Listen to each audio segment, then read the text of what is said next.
अगले कुछ वाक्य।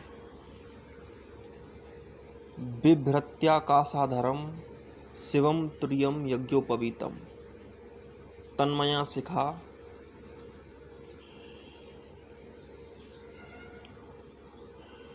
पहले इनके अर्थों को जानते हैं। बिभ्रत्याकाशाधारम, इसका अर्थ होता है कि वे आकाश रूपी आधार को धारण करने वाले होते हैं। आकाश रूपी आधार। पहली बात तो ऋषियों का एक एक वाक्य बड़ा सोच समझ कर रखा जाता है। उन्होंने इस बात को देख लिया कि आदमी किसी न किसी बात को अपना आधार बना लेता है। इसीलिए उन्होंने कहा कि तुम आधार तो बनाना, लेकिन बनाना आकाश को। क्योंकि हम जिसको आधार बना लेते हैं उसको अपना अहंकार भी बना लेते हैं। हम किसी एक आधार पर ही जीने लगते हैं। हम उसी को अपना जीवन बना लेते हैं। उसी के ढंग ढर्रों को, उसी की प्रक्रियाओं को अपना होना मान लेते हैं। कोई शरीर की प्रक्रियाओं से बंधकर उसी के आधारभूत होकर अपने को शरीर मान बैठा है। कोई अपने को विचार मान के बह रहा है।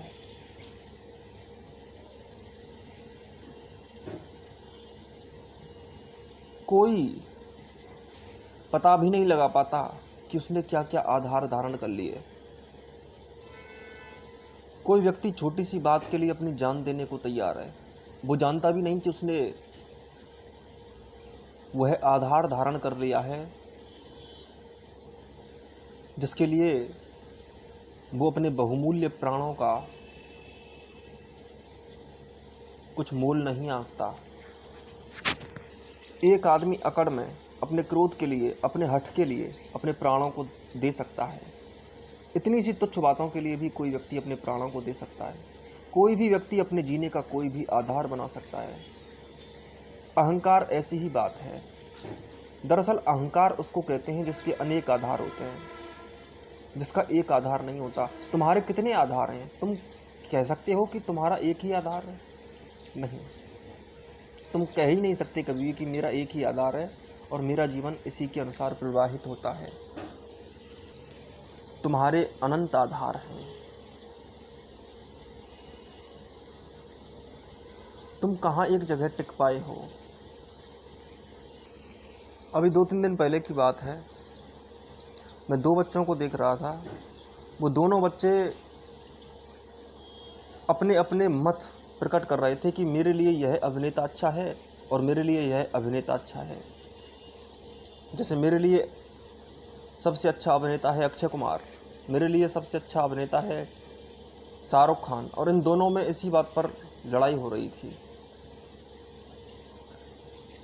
दोनों ने अपने अपने आधार बना लिए थे और थोड़ी देर बाद तो दोनों उफनने लगे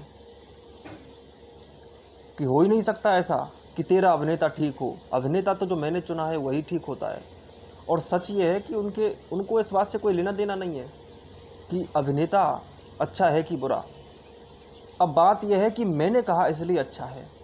कोई भी अभिनेता, उन दोनों में से कोई भी इस बात के लिए अभिनेता को अच्छा नहीं बता रहा था क्योंकि वास्तव में वह अभिनेता अच्छा है। वो तो इसलिए अपने आप को जोर डालकर बोल रहे थे एक दूसरे से कि मैंने बोला इसलिए अच्छा है, मैंने कहा ना कि यही अच्छा है, तो तू कुछ भी कह ले, अब यही अच्छा रहेगा। और थोड़ी देर में तो दोनों में झगड़ा शुरू हो गया, मारपीट शुरू हो गई, चोटें भी आईं एक दूसरे को लड़ते लड़ते। और फिर उसके बाद दोनों के माँ बाप आ गए। फिर दोनों के माँ बापों में झगड़ा शुरू हो गया, भीड़ इकट्ठी हो गई, हंगामा हो गया। यही हमारे जीवन में होता है। हम एक आधार को धारण कर लेते हैं और उसको इसलिए धारण कर लेते हैं क्योंकि मैंने चुना। वह आधार अच्छा है ये तो हम भी जानते हैं कि क्या अच्छा है क्या नहीं। सच ये है कि हम कुछ भी उसके बारे में विचार किए बिना उसको इसलिए अच्छा मान लेते हैं क्योंकि मैं मानता हूँ। लोग फिर धर्मों को धारण कर लेते हैं कि मैं हिंदू हूँ, मैं मुसलमान हूँ, मैं सिख हूँ, ईसाई हूँ। जैसे बच्चे ने आधार धारण कर लिया कि ये अच्छा कि ये अच्छा, हम सभी बच्चों की तरह, उन दोनों बच्चों की तरह ही लड़ रहे हैं और फिर हमको भी चोटें आती हैं। हिंदू मुस्लिम विवादों में विभिन्न तरह के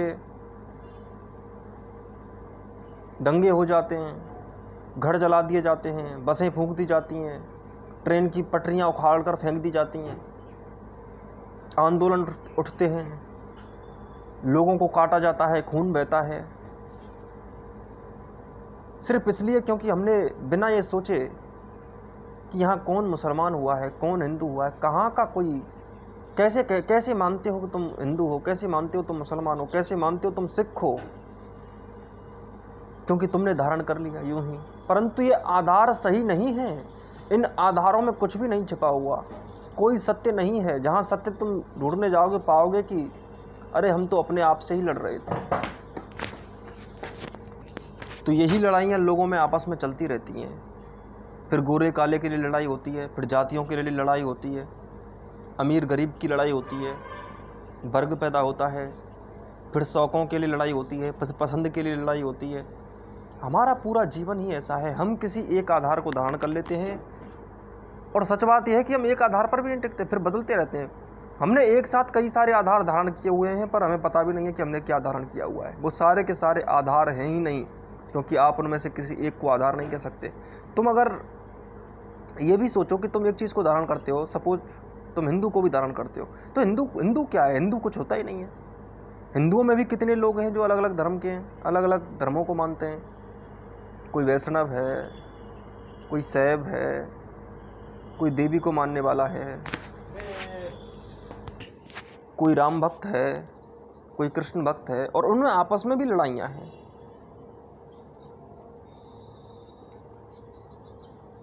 तो यहाँ कौन से आधार की बात कर रहे हो तुम?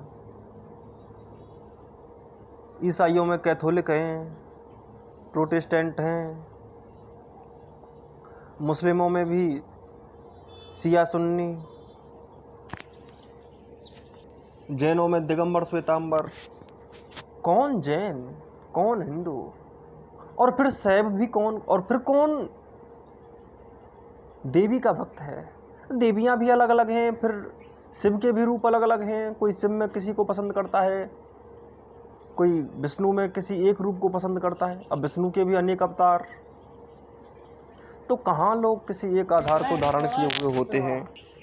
यहाँ पर तुम किसी एक बात पर कभी टिकते नहीं हो। तुम अपनी ही कितनी बातों पर टिकते हो, तुम अपने बारे में कितना जानते हो, तुम अपने ही शरीर पर भी कितना टिकते हो। तुम किसी बात पर नहीं टिक सकते, टिकना असंभव है।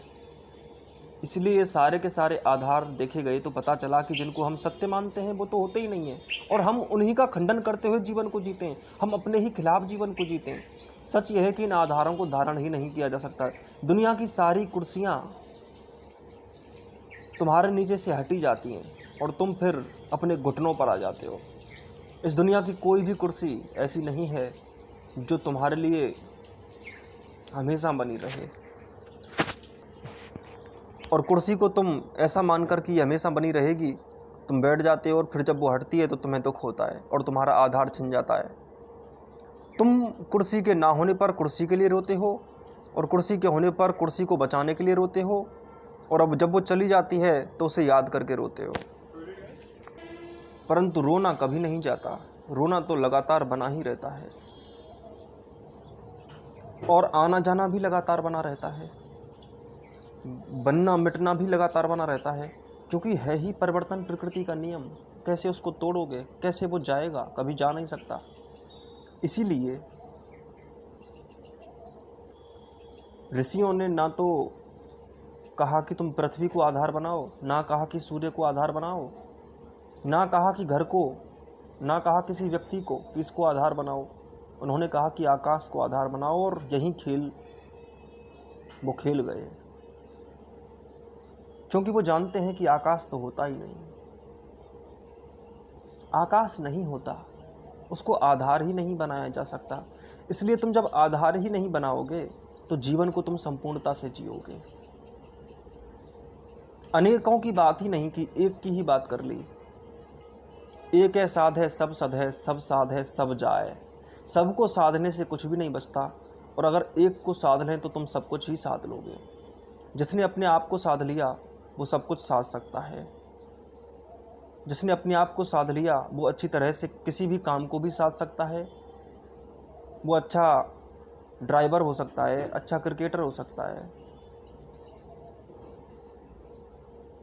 अच्छा कुक हो सकता है, अच्छा बिजनेसमैन हो सकता है, कुछ भी हो सकता है। वो कुछ भी साध सकता है क्योंकि उसने खुद को साध लिया। खुद को साध लिया तो दुनिया की सारी कलाएं तुम्हारे लिए आसान हो जाती हैं।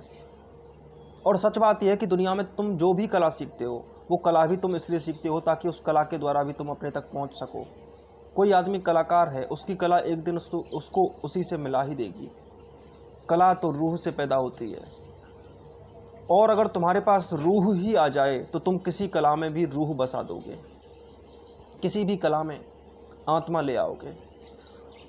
अगर तुम्हारे पास आत्मा नहीं है तो कला आत्मा की पुकार होती है।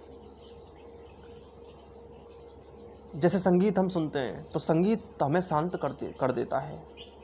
कोई भी व्यक्ति अगर पेंटिंग करता है तो पेंटिंग उसके अंदर से कुछ उसी को निकालती है, उसका कूड़ा साफ करती है, उसके अंदर खुदाई करती है और उसके अंदर से जो है उसको निकालने की कोशिश करती है। उसी की कला होती है तुम्हारे अंदर छिपे हुए संभावनाओं का तुम्हारे लिए ही चमक जाना, तुम्हारे लिए उनका कुछ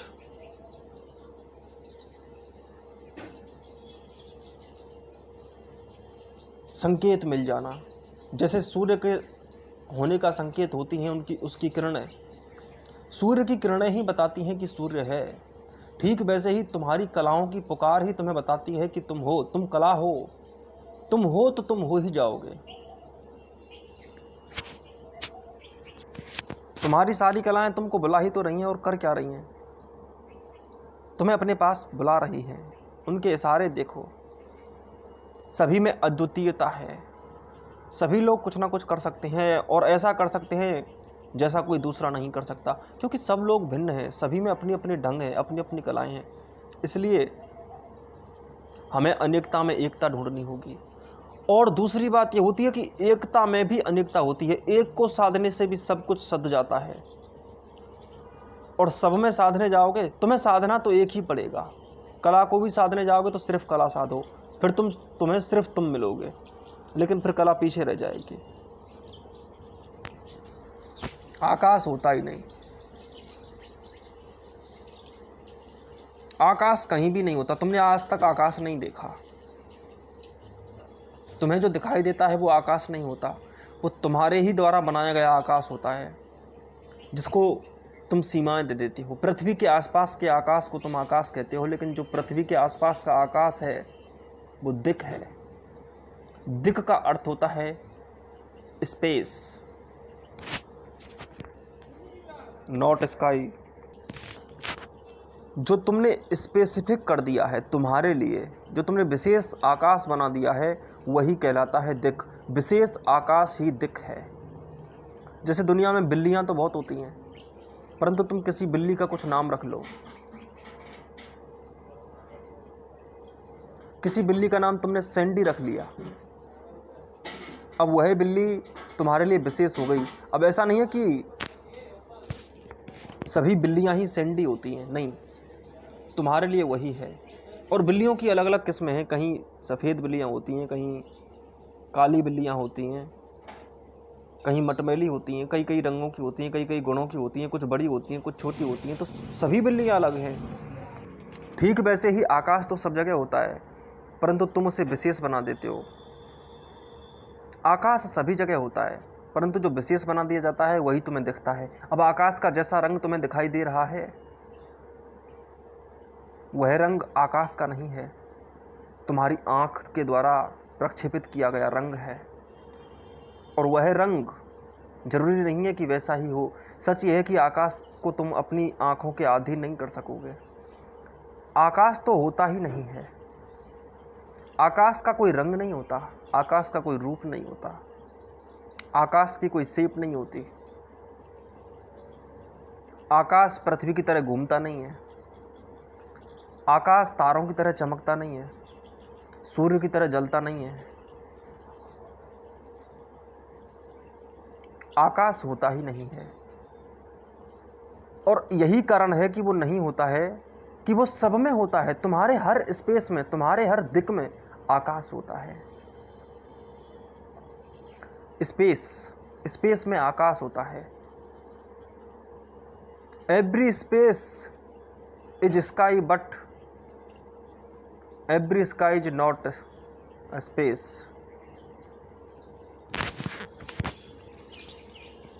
सभी दिक आकाश ही हैं, पर सभी आकाश दिक नहीं है। मंगल के आसपास का आसमान अलग है, शुक्र के आसपास का वातावरण अलग है, तो वहाँ का आकाश भी अलग है। वह स्पेस कहलाता है। पृथ्वी पर ही इतने भिन्न भिन्न प्रकार के ढंग हैं।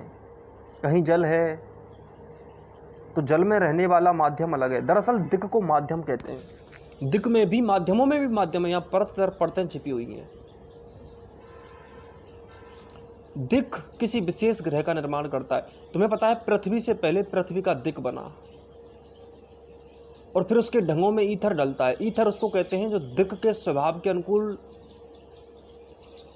वहाँ पर किरणें बन जाती हैं, रेडिएशंस बन जाती हैं, और फिर उसी ईथर से, उसी ढंग से विभिन्न प्रकार के पदार्थों का निर्माण होता है, और फिर उनसे ही विभिन्न प्रकार के जीव जंतुओं का, प्राणियों का निर्माण होता है।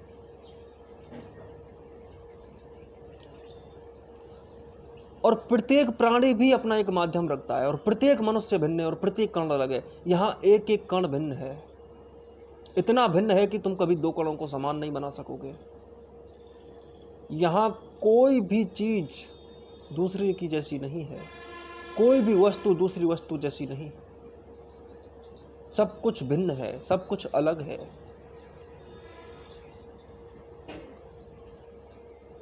एक जैसा कुछ भी नहीं है। यही खूबसूरती है इस अस्तित्व की कि यहाँ एक दूसरे जैसा कुछ भी नहीं है। और देखा जाए तो सब कुछ भी एक है। लेकिन एक बात याद रखना, तुम कभी भी किसी को आधार मत बना लेना। भले ही एक एक कण भिन्न है, उसके जैसा दूसरा कण नहीं। किसी मनुष्य के जैसा दूसरा मनुष्य कभी नहीं हुआ। किसी एक जीव के जैसा दूसरा जीव कभी पैदा नहीं हुआ। अस्तित्व पुनरावृत्ति करता ही नहीं है। अस्तित्व में रीमोशन जैसी कोई चीज नहीं होती, पुनर्गति जैसी कोई चीज नहीं होती, रिक्रिएशन जैसी कोई चीज नहीं होती। यहां तो न्यू क्रिएशन होती है।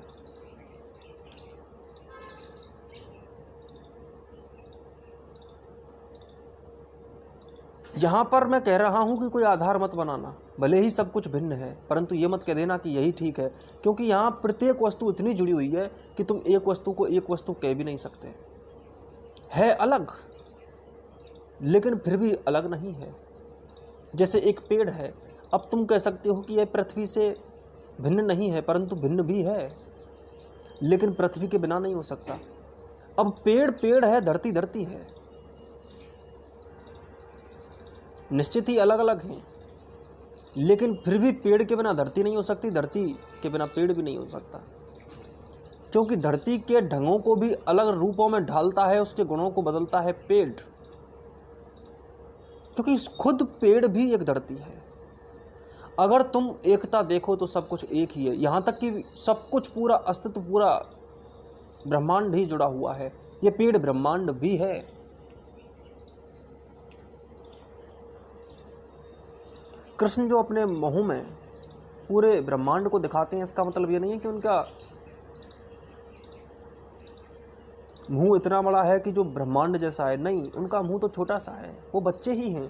परंतु यहाँ प्रत्येक बच्चा ब्रह्मांड से जुड़ा हुआ है, प्रत्येक प्राणी ब्रह्मांड से जुड़ा हुआ है। ऐसा नहीं है कि कृष्ण ही संपूर्ण ब्रह्मांड है, तुम भी संपूर्ण ब्रह्मांड हो। यहाँ पर पूरा कण कण भी संपूर्ण ब्रह्मांड है। यथा ब्रह्मांडे तथा कणे, तथा कणे यथा ब्रह्मांडे। यहाँ ब्रह्मांड जैसा है वैसे ही कण है, जैसे कण है वैसा ही ब्रह्मांड है। तुमने देखा है ना कि परमाणु की आकृति कैसी होती है? वैसी ही होती है जैसे अस्तित्व यानी यूनिवर्स यानी ब्रह्मांड की आकृति होती है। एक प्रोटॉन है जिसके चारों तरफ इलेक्ट्रॉन चक्कर लगा रहे हैं, ठीक वैसे ही एक सूर्य है जिसके आसपास विभिन्न प्रकार के ग्रह चक्कर लगा रहे हैं, और यही सूर्य विभिन्न आकाश गंगाओं का चक्कर लगा रहे हैं। यही क्रम चल रहा है, यही कण का ढंग है और यही ब्रह्मांड का ढंग है। यहाँ सब कुछ जुड़ा हुआ है। इसीलिए ऋषियों ने कह दिया कि निराधार है आकाश और उसी को धारण कर लो। उसी को धारण कर लोगे तो तुम पूरे अस्तित्व को धारण कर लोगे। अगर कुछ धारण ही ना करोगे तो सब कुछ धारण कर लोगे, सब कुछ आधार बना लोगे। लेकिन अगर तुमने कोई विशेष आधार बनाया तो तुम सारे ही आधारों को खो दोगे और तुम्हारे पास कुछ भी नहीं बचेगा। एक है साध है सब सद है, सब साध है सब जाए। इसीलिए निराधार को आधार बनाओ। पहले हमने एक वाक्य की बात की थी, निरालंब पीठ है, यानी कि जिसका कोई आधार ना हो, आलंबन ना हो, जिसको कोई आधार ना बनाया जा सके। हम कुछ ना कुछ आधार बनाकर अपने को अहंकार से पूरित कर लेते हैं। अहंकार ही आधार है, और जब हम निरअहकार की अवस्था में जाते हैं तो हम किसी चीज़ को आधार नहीं बनाते और हमारा ही पूरा ऐश्वर्य हो जाता है यह पूरा अस्तित्व। गीता के ऐश्वर्य योग 11वें अध्याय में कृष्ण कहते हैं कि हम सब कुछ हैं, मैं सब कुछ हूँ। अर्जुन को ही कहते हैं कि अर्जुन मैं पांडवों में अर्जुन हूँ, धनुर्धारियों में राम हूँ, पेड़ों में पीपल,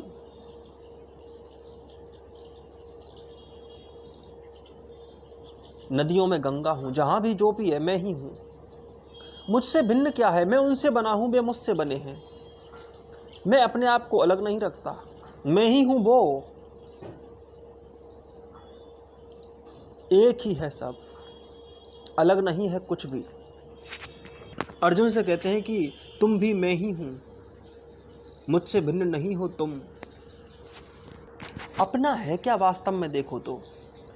न सांसें हमारी वो हवा से आ रही है, न आग हमारी जो सूर्य से आ रही है, न मस्तिष्क हमारा जो हमने बनाया ही नहीं। दृश्य देखे, हम सीखे, कुछ पेड़ देखे, कुछ मनुष्य देखे, कुछ किताबें पढ़ी, आंखें थी तो पढ़ ली, आंखें ना होती तो पढ़ भी नहीं पाते, कान थे तो सुन लिया, कान ना होते तो सुन भी नहीं पाते, और हम बनते चले गए। हमने अपना क्या बनाया? अगर हमारे आसपास मनुष्य ना होते, हमारे आसपास दृश्य ना होते, हमारे आसपास ध्वनियाँ ना होती, हमारे आसपास प्रकृति ना होती, तो हम क्या होते? कुछ भी ना होते। हमारा मस्तिष्क भी नहीं होता, हमारा मन भी नहीं होता। तो हमने बनाया क्या है? अपना मस्तिष्क, अपनी बुद्धि तक तो हमने नहीं बनाई। तो हमारा है क्या? किस चीज़ के लिए अहंकार कर रहे हो? छोड़ दो अपने आप को लहरों पर, बहने दो अपने आप को बिल्कुल हवाओं की तरह। तुम हवा भी हो, तुमसे भिन्न नहीं है कुछ भी यहाँ पर। प्रत्येक प्रकृति का बनाया हुआ हर तत्व, हर जीवन का स्वरूप तुम्हें कुछ ना कुछ समझाता है। हवा बहकर बहने को कहती है, पेड़ उठकर उठने को कहता है, फूल खिलकर खिलने को कहता है, चिड़िया चहचहाकर चहचहाने को कहती है, बकरी मिमियाने को कहती है। वही तो बसा हुआ है सब में। कौन सा जीव है यहाँ? किसको कहें जीव, किसको कहें विभू, किसको कहें मन और किसको कहें शरीर? कहाँ कूकती है कोयल? वही कूकता है। कोयल तो बहाना है। नदी ही बहती है रास्तों से होकर, रास्ते तो बहाने हैं, उसको बहना है बस। जीवन का रस बहाना है। रसिया जो है वो देख सकता है इस बात को।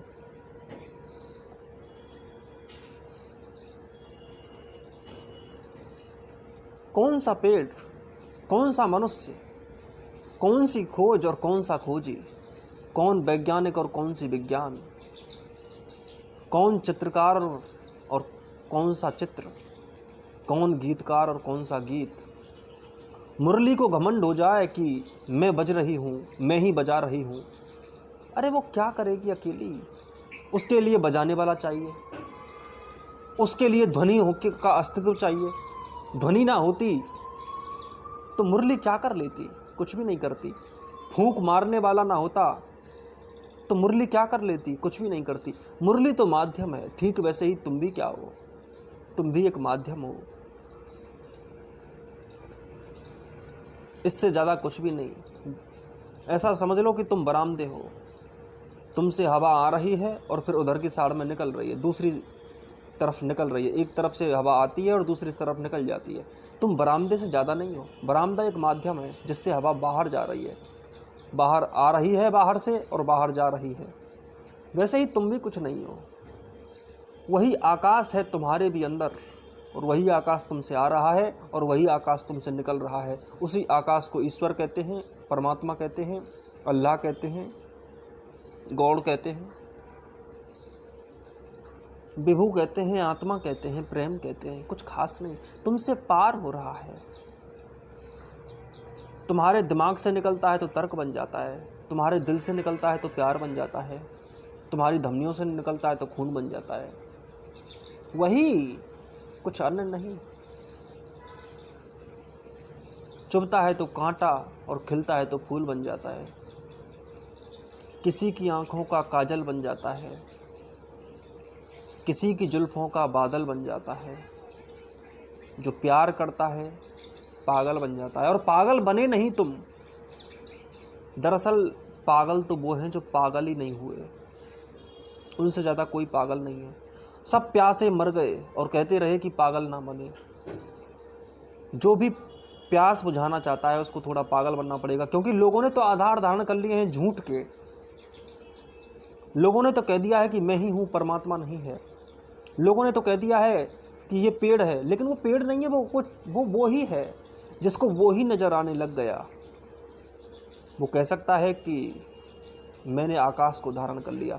आकाश को धारण करने का अर्थ है कि कोई धारण करने की चीज़ें नहीं है। आधार निराधार हो गए आप, आधार कोई है ही नहीं धारण करने के योग्य। सारे आधारों से पार हो जाओ, आधारातीत हो जाओ। मैं ये कह रहा हूँ कि आधार तो तुम निराधार को भी मत बनाओ। आकाश को जब हम कहते हैं कि आधार बनाएंगे तो आकाश तो होता ही नहीं है, आधार बनाएंगे ही नहीं, यही कहना है। और तुम इसको भी आधार मत बनाना कि आधार नहीं बनाएंगे, इसको भी आधार मत बनाना। आधार ना बनाने को भी आधार ना बनाना।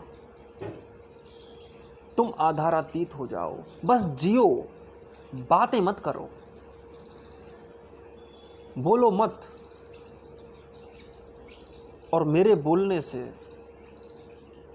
अगर तुम इतना भी समझ लो कि बोलना नहीं है, मैं बोल रहा हूं इसलिए क्योंकि लोगों को यह भी नहीं पता कि बोलना नहीं है, इसलिए बोल रहा हूं। इतना भी पता लग जाए कि बोलने से इतना ही पता लगता है कि बोलना नहीं है, तो तुम ना बोलने को, मौन को सीख जाओगे। फिर तुम खुद नहीं बोलोगे। बोलने की जरूरत नहीं है। खाने की बातें क्या करनी, खाना खाओ। बातें करने से क्या पेट भरेगा? पानी की बातें करने से प्यास नहीं बुझती। पोषक तत्वों की बात करने से शरीर नहीं बनता। उन्हें अपने शरीर का हिस्सा बनाने के लिए उनका सेवन करना होता है, उनको जीना होता है, उनको पीना होता है, खाना होता है, उनको एक करना होता है। एक हो जाओ। जैसे खाना तुम्हारे शरीर का हिस्सा बन जाता है, वैसे ही अस्तित्व के साथ तुम एक हो जाओ, तुम ही परमात्मा हो जाओ। यही है आकाश को धारण करने जैसा। अगला वाक्य है शिवम तुर्यम यज्ञोपवीतम। इसका अर्थ हुआ कि वह तुरीय अवस्था में स्थित हो, ब्रह्म स्वरूप हो, शिव स्वरूप हो, ब्रह्म विद्या में यज्ञोपवीत धारण करता है। मैंने तुमसे कहा अभी कि यहाँ अस्तित्व के साथ एक होना है। खाना तुमने खा लिया तो खाना तुम्हारे शरीर का हिस्सा हो गया। वैसे ही इस पूरे अस्तित्व को परमात्मा समझो, और इसका तुम हिस्सा हो जाओगे तो तुम शरीर ही हो जाओगे, तुम परमात्मा ही हो जाओगे। और जब तुम हो जाओगे तो तुम्हारा स्वरूप शिव स्वरूप हो जाएगा, तुम भी ब्रह्म हो जाओगे। अहम ब्रह्मास्मि। ना कुछ बाहर बचेगा ना भीतर बचेगा। भीतर भी कहने लगोगे कि जो कुछ भी है वो है ब्रह्म, अहम ब्रह्मास्मि। और जो बाहर है वो भी ब्रह्म है और वो भी मैं ही हूँ, तत्त्वमसि। तुम भी वो हो और तुम ही मैं हूँ, तो मैं भी हूँ तुम ही, तो तत्त्वमसि। तुम भी ब्रह्म मैं भी ब्रह्म, बाहर भी ब्रह्म भीतर भी ब्रह्म। हमने दोनों वाक्यों को एक साथ रखना पड़ेगा, अलग अलग नहीं रखा जा सकता। तू करता तू भया मुझ में रहा ना हूँ, बारी फेरी वल गई जित देखूं तित तू।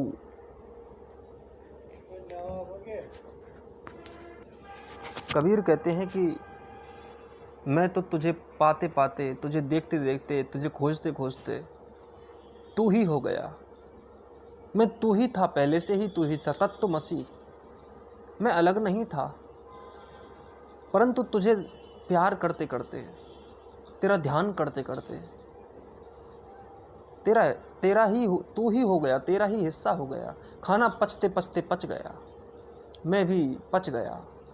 शरीर से जब बाहर था, ब्रह्मांड से जब बाहर था, परमात्मा से जब बाहर था, तो सोचता था कि वो अलग है, मैं अलग हूँ। परंतु पचा हुआ खाना शरीर ही होता है, अलग नहीं होता। कूड़ा कूड़ा निकल जाता है, अहंकार का कूड़ा बाहर निकल जाता है शरीर से, पसीने के रास्ते, मूत्र के रास्ते, अन्य द्वारों से, पाखाना, सांसों के द्वारे से, सब कुछ जितना भी वेस्ट होता है उसी को अहंकार कहते हैं। और अहंकार विसर्जित हो जाता है।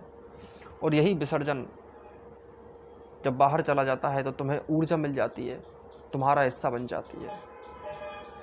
वही अवस्था शिव है जब तुम एक हो गए पूरे अस्तित्व के साथ। और ये अचानक ऐसी चुप्पी होती है फिर कि कहने की बात ही नहीं रह जाती, कहने के लिए दो चाहिए। तुम तो एक ही हो गए। दिल की बात कही नहीं जाती, चुप के रहना ठाना है, चुप ही रहना ही ठीक रहेगा। दिल की बात कही नहीं जाती, चुप ही रहना ठाना है।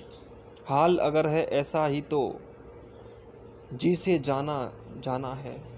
जी समझ ही जाएगा, अपने आप ही समझ जाएगा। जो बात हृदय जानेगा उसको हृदय को जानने दो।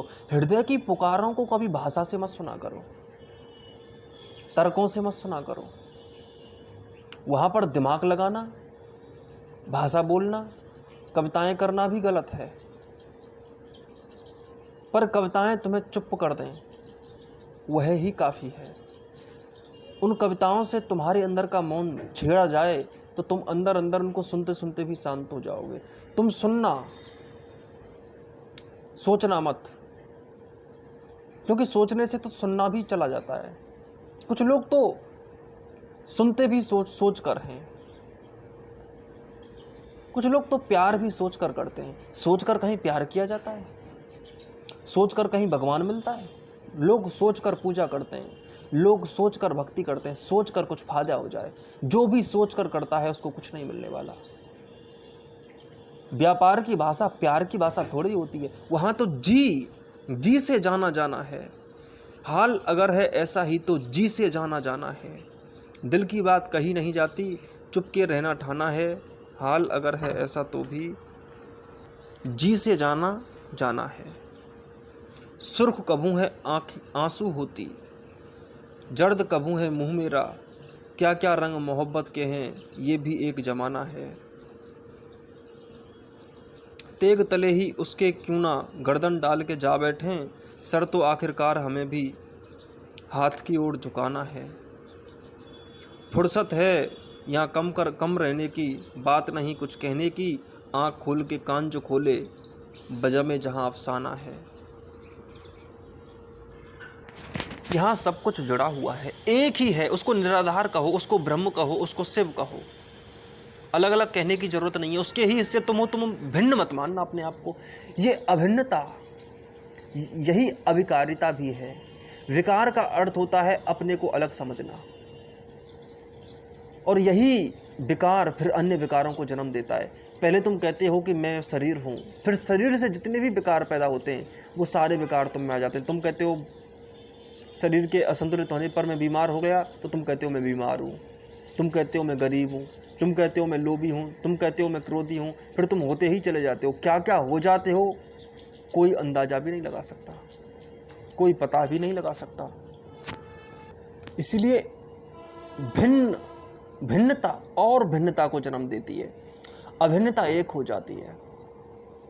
इसलिए एकता में विविधता और विविधता में एकता, diversity in unity and unity in diversity, इनको हमें साथ साथ ही रखना पड़ेगा। अलग अलग रखा तो बिखर जाएंगी, टूट जाएंगी, हत्या हो जाएगी इनकी। एक आदमी बाजार गया था किताब खरीदने,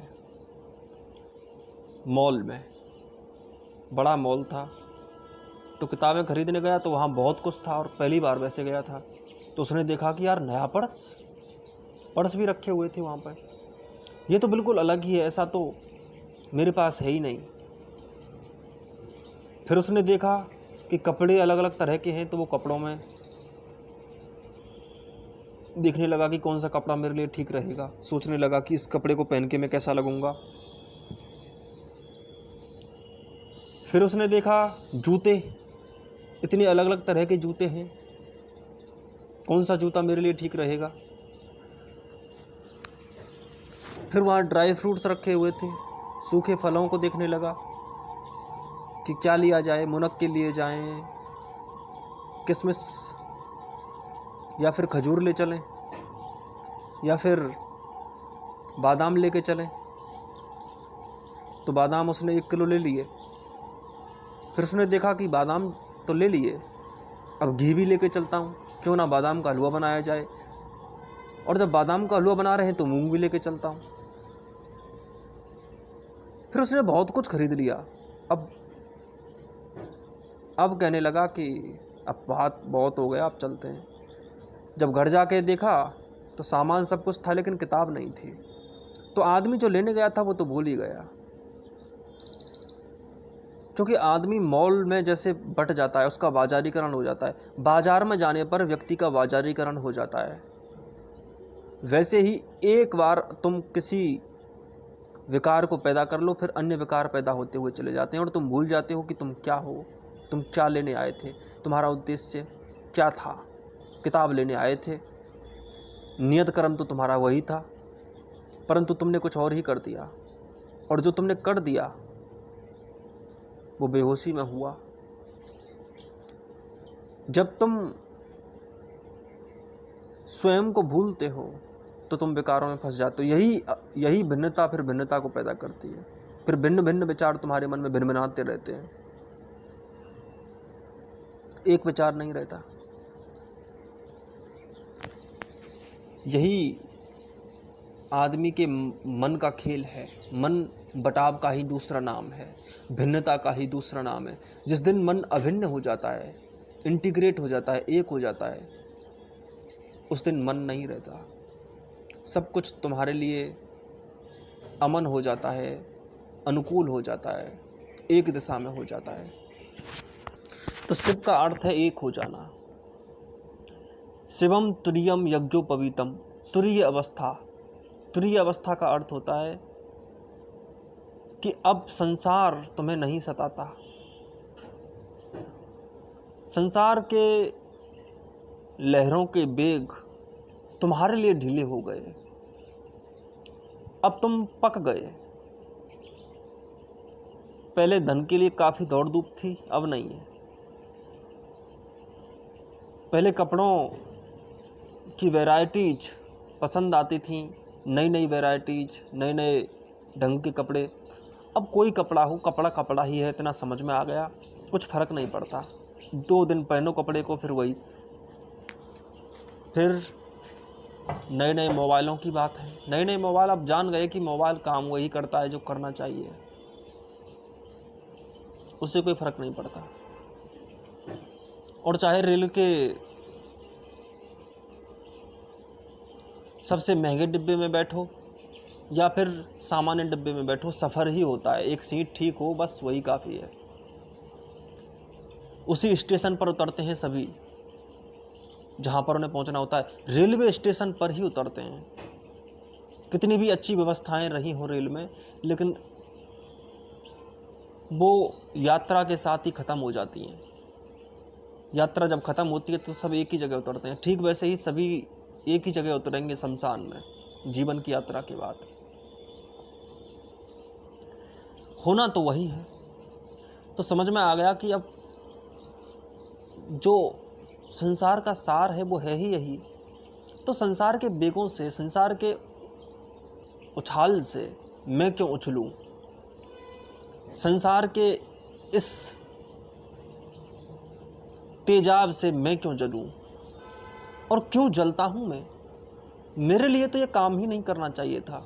ये तेजाब मुझे नहीं जला सकता और अब नहीं जलाता।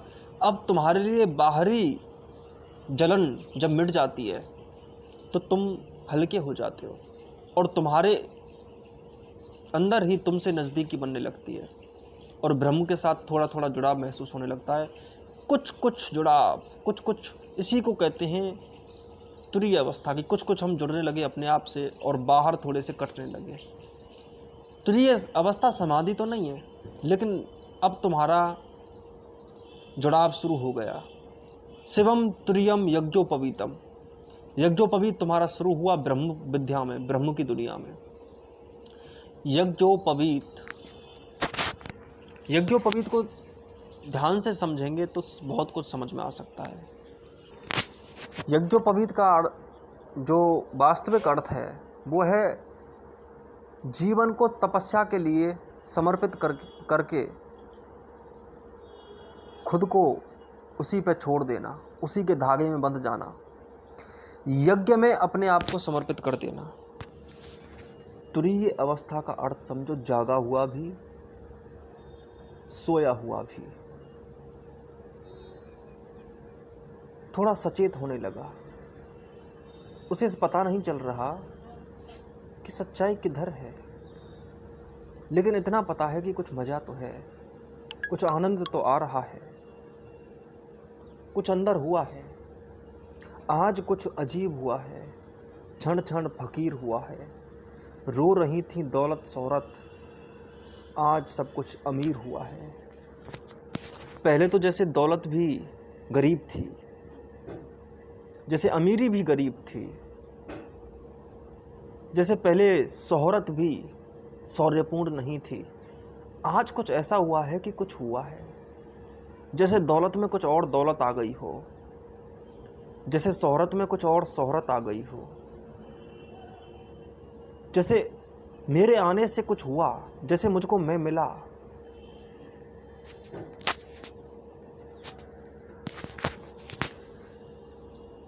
बहुत समय तक जैसे किसी पानी के बहाव को रोका हुआ था, आज वो किनारे टूटे और वो बहा और उसने अपनी मस्ती भी जानी। वही किनारों को तोड़कर आज आया। तुरीय अवस्था में अपने से निकटता थोड़ी सी संबद्ध होने लगती है और जिनसे बहुत निकट थे, जो शायद दुख का भी कारण था, उन कारणों से थोड़े दूर हटे, थोड़ी दूरी बढ़ी, इसलिए खुद से नज़दीकी बढ़ने लगी। तुरीय अवस्था में आदमी की स्थिति हो जाती है ऐसी कि एक आंख खुली हो और एक आंख बंद हो। ये जो शंकर की आंखें देखते हैं, शंकर भगवान की जो आंखें होती हैं, वो थोड़ी थोड़ी खुली रहती हैं, थोड़ी थोड़ी बंद रहती हैं। इसका अर्थ होता है कि वह बाहर भी जागे हैं और अंदर भी जागे हैं। ना वो खोले हुए हैं, ना वो मूंदे हुए हैं। दोनों में से तुम कुछ नहीं कह सकते कि खोले हुए हैं कि मूंदे हुए हैं। पूरी पलकें नहीं झुकी हुई, कुछ पलकें खुली हुई तो कुछ पलकें झुकी हुई। कुछ कुछ झुके हुए हैं नैना और कुछ कुछ खुले हुए हैं नैना। यही सिद्ध करता है कि तुम्हें कुछ हुआ है। ना तो पूरी तरह से झुके हुए, ना पूरी तरह से खुले हुए। इसे खुमारी कहते हैं। नशा तो हुआ है अंदर ही अंदर। तुरीय अवस्था में ही ऐसा होता है कि तुम्हें शिव का थोड़ा सा आभास होने लगता है।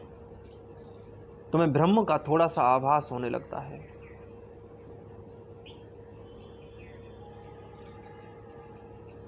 इसीलिए इसी अवस्था में ही संभव है कि तुम्हारा यज्ञोपवीत ब्रह्म विद्या में इसी अवस्था में ही हो सकता है, इसी समय में हो सकता है।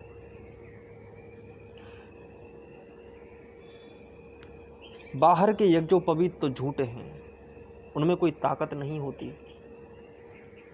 वास्तव में तो यज्ञोपवीत का अर्थ होता है अपनी ही वास्तविकताओं की तरफ आना,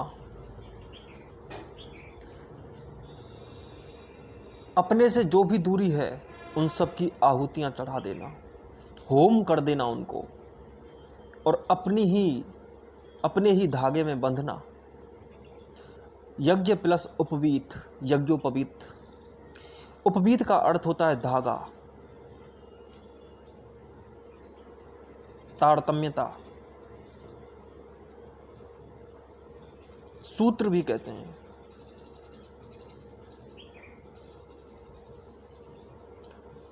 उस धागे में बंधो जो असली धागा है।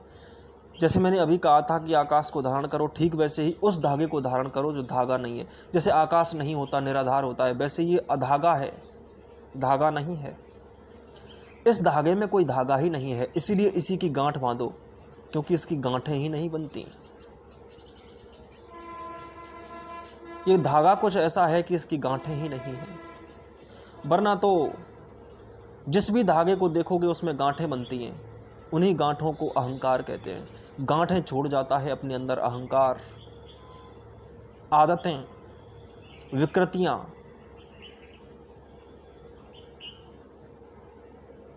वृत्तियां, ये सभी की सभी गांठें हैं, अपने ही अंदर की गांठें, ग्रंथि। हमने शिव पुरुषों को निर्ग्रंथ कहने की कोशिश की है कि जिनके अंदर कोई ग्रंथि ना बची हो, जिनके अंदर कोई धागा ना बचा हो, निर्धागे की अवस्था। तो यह कुछ ऐसा धागा है जिसमें गांठें नहीं होती। जो धागा ही नहीं होता तो गांठें कैसी होंगी? लेकिन हम तो जो यज्ञोपवीत करते हैं वो बाहरी यज्ञोपवीत को यज्ञोपवीत कह देते हैं। सच ये है कि ये यज्ञोपवीत बाहरी जो होता है यह आंतरिक यज्ञोपवीत को जगाने के लिए होता है। हमारा शरीर बस अंदर के शरीर को जानने के लिए होता है, बल्कि ये ना कहो कि बाहरी शरीर होता है, अंदर के शरीर का ही फैलाव होता है, उससे भिन्न भी नहीं होता। मन से कुछ भिन्न नहीं है शरीर, और शरीर से कुछ भी भिन्न नहीं है मन। शरीर में जितने भी पतले से पतले तंतु हैं वही मन से गहरे जुड़े हुए हैं। जैसे तंत्रिका तंत्र में जो न्यूरॉन्स होते हैं, नर्वस सिस्टम में जो न्यूरॉन्स होते हैं, न्यूरॉन्स पतले से पतले हैं, और उनके तंतु जो मस्तिष्क में है वो पतले से पतले। जितना पतला शरीर है, जितनी सूक्ष्मता से तंतु जुड़े हुए हैं, उतने ही निकट है वह अंग मन के।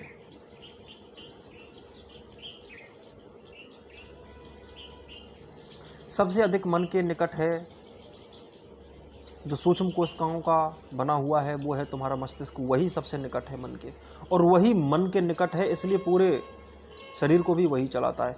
और जितना ऊपरी हिस्सा है, जैसे तुम्हारा मांस जो होता है तुम्हारा, उससे तुम्हारा बहुत कम संबंध है। कई बार तो तुम्हें मांस का आभास भी नहीं होता। ऐसा समझो जैसे तुम्हारे नाखून बढ़ गए, नाखूनों का तुम्हें पता भी नहीं चलता, नाखून कट भी जाए तो भी पता नहीं चलता। वैसे ही तुम्हारा जो सबसे ऊपरी हिस्सा है वो तुमसे कम संबंधित है। ऐसा नहीं है कि संबंधित नहीं है, संबंधित तो है, लेकिन कम संबंधित है। और जितने तुम्हारे सूक्ष्म शरीर के अंग हैं, सूक्ष्म अंग हैं, अंदर के अंग हैं, वो ज़्यादा संबंधित हैं तुम्हारे मन के। तुम्हें पता है तुम्हारे मन के अनुसार ही तुम्हारे खून की गति तय होती है। अगर तुम क्रोधित हो तो तुम्हारे खून की गति बढ़ जाएगी, अगर तुम चिंता में हो तो तुम्हारा खून शिथिल हो जाएगा, ठंडा हो जाएगा, हल्का बहेगा। Blood pressure high, blood pressure low, ये इन्हीं दोनों की देन है। ये मन की बीमारियां ज़्यादा हैं, शरीर की बीमारियां कम हैं। तो शरीर गहरे से गहरा जुड़ा हुआ है, इसलिए अंतर ही नहीं है शरीर में और मन में। लेकिन जो धागा मैं कह रहा हूँ वो धागा कुछ ऐसा है कि जो धागा ही नहीं है। सच तो ये होता है, ना शरीर होता है, ना मन होता है, ना बुद्धि होती है, कुछ होता नहीं है। बस हम होते हैं कुछ, और जो भी होते हैं उस होने का हमें कोई अता पता नहीं, इसलिए उसको आकाश कहा गया, इसलिए उसको ब्रह्म और शिव कहा गया। उसका कुछ पता थोड़ी है कि हम क्या हैं हम, लेकिन कुछ कह देते हैं अपने आप को। जो भी कह देते हैं वह गांठ होता है, वह ग्रंथि होता है, इसीलिए हमें उन ग्रंथियों को काटना है। तो एक तो होता है यज्ञोपवीत परायों द्वारा किया हुआ। यज्ञोपवीत बड़ी गहरी बात है, ऋषियों ने गहरी से गहरी चीज़ें दी हैं, लेकिन उनको जो नहीं समझा उसने अलावा बोझ बनाने के कुछ भी नहीं किया। लोगों ने ज्ञान को बोझ बनाया, लोगों ने गहरी से गहरी बातें बोझ बना ली। लोगों ने तो हल्के से हल्के की जाने वाली चीज़ों को भी भारी से भारी बना दिया। तुम मस्तिष्क से अपने पूरे शरीर को हल्का कर सकते हो, परंतु तुमने मस्तिष्क से ही अपने पूरे शरीर को भारी किया हुआ है। ज्ञान से कुछ भी किया जा सकता था, लेकिन हमने ज्ञान को ही खत्म कर दिया। ज्ञान ही हमारा भार बन गया, बोझ बन गया। हम ज्ञान संभाल ही नहीं सकते, हम ध्यान संभाल ही नहीं सकते, हम प्रेम संभाल ही नहीं सकते। प्रेम से बड़ी कोई बीमारी नहीं है और प्रेम से बड़ा कोई धोखा नहीं है।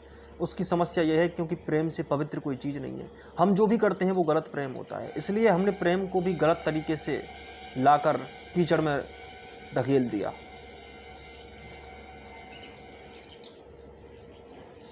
ठीक वैसे ही हमने यज्ञोपवीत को बिल्कुल मिट्टी में मिला दिया, उसका पूरा महत्व मिटा दिया, उसकी सारी शक्ति छीण हो गई, क्षुद्र हो गया। यज्ञोपवीत ये थोड़ी होता है कि तुमने बस किसी बच्चे की खोपड़ी छील दी, उसको कुछ कपड़े पहना दिए, इसे यज्ञोपवीत नहीं कहते हैं। यज्ञोपवीत तो आंतरिक बात है, तुम्हारे अस्तित्व की बात है। पहली बात तो यह है कि निश्चय ही जब बच्चा होता है तो उसको बनाते हैं दूसरे लोग, ताकि बच्चा कुछ जाने समझे। तो मैं उसको गलत नहीं कह रहा हूँ कि बाहर का यज्ञोपवीत करो ही ना, बाहर का यज्ञोपवीत ही अंदर के यज्ञोपवीत का कारण बनता है। लेकिन इसका मतलब ये मत समझा करो कि बाहर यज्ञोपवीत तुमने कर दिया तो अंदर भी यज्ञोपवीत हो ही गया। और अभी जो ये शिवम तुर्यम यज्ञोपवीतम की बात हो रही है, यहाँ पर बात हो रही है दूसरे ही यज्ञोपवीत की। वो यज्ञोपवीत उसके जैसा नहीं है जो बाहर किया जाता है। पहली बात तो एक होता है पराया यज्ञोपवीत और एक होता है स्वयं का यज्ञोपवीत। यज्ञोपवीतम परमम पवित्रम, ये परम पवित्र यज्ञोपवीत तो तब बनता है जब वह तुम्हारा हो, स्वयं से निकला हुआ यज्ञोपवीत हो। तुम गए हो यज्ञोपवीत करने अपना, कोई पंडित तुम्हारा यज्ञोपवीत नहीं करना चाहिए, कोई दूसरा तुम्हारा यज्ञोपवीत नहीं करना चाहिए, वरना तो वो तो दूसरे का ही होगा, तुम्हारा नहीं होगा। विद्या के क्षेत्र में 2 बार जन्म होता है हमारा, शरीर के क्षेत्र में 2 बार जन्म होता है हमारा, मन के क्षेत्र में 2 बार जन्म होता है हमारा, बुद्धि के क्षेत्र में 2 बार जन्म होता है हमारा। एक होता है अहंकार का जन्म, अहम जन्म, एक होता है आत्मा का जन्म, आत्म जन्म। एक यज्ञोपवीत अहंकार से निकला हुआ होता है और एक यज्ञोपवीत आत्मा से निकला हुआ होता है। जो पहला यज्ञोपवीत है जिसे दूसरे करते हैं वो अहंकार से निकला हुआ है। जो भी दूसरे से आता है वो अहंकार है, क्योंकि हम अहंकार भी निर्मित करते हैं शुरू में, और उसको निर्मित करना आवश्यक है, उसमें कोई समस्या नहीं हो गई। क्योंकि बच्चे में कुछ भी नहीं होता, बच्चा तो साफ होता है, उसमें तो अहंकार तक नहीं होता, वो तो जानता भी नहीं है कि अहंकार क्या होता है। इसलिए पहले उसके अंदर ध्वनियाँ, दृश्य, शब्द, विचार, वाक्य इत्यादि को संकलित किया जाता है। बच्चा जब छोटा होता है तो उसे विभिन्न संवेदनाओं का ज्ञान दिया जाता है, उसके पैरों को खोला जाता है चलने के लिए, उसके हाथों को खोला जाता है, उसकी जीभ को खोला जाता है बोलने के लिए, और धीरे धीरे जब वह बड़ा हो जाता है तो फिर उसे विद्या में भी खोला जाता है, उसको ज्ञान के लिए खोला जाता है। सच पूछो तो वह पूरा जो ज्ञान है, पूरा यज्ञोपवीत है, वह अविद्या के लिए है, विद्या के लिए नहीं है। अविद्या का यज्ञोपवीत है।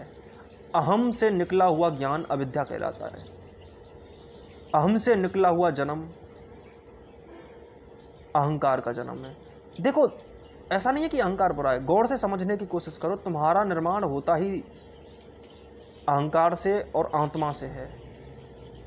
एक दिन तो आत्मा भी छोड़नी पड़ती है, वो एक ऊंची अवस्था है।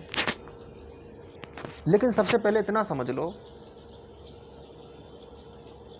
कि अहंकार अहम, अहम माने मैं। परंतु इस मैं में एक बात ऐसी है जिसे हम समझ नहीं पाते, जो पीछे से काम करती है। दरअसल इस मैं का निर्माण होता है तू से। इस मैं का निर्माण होता है परायों द्वारा, अन्य द्वारा। The ego created by others. चाहे कितना भी अच्छे से अच्छा ना क्यों ना सिखाया गया हो तुम्हें कुछ भी, तो भी वह अहंकार ही होता है, क्योंकि वह दूसरों का दिया हुआ है।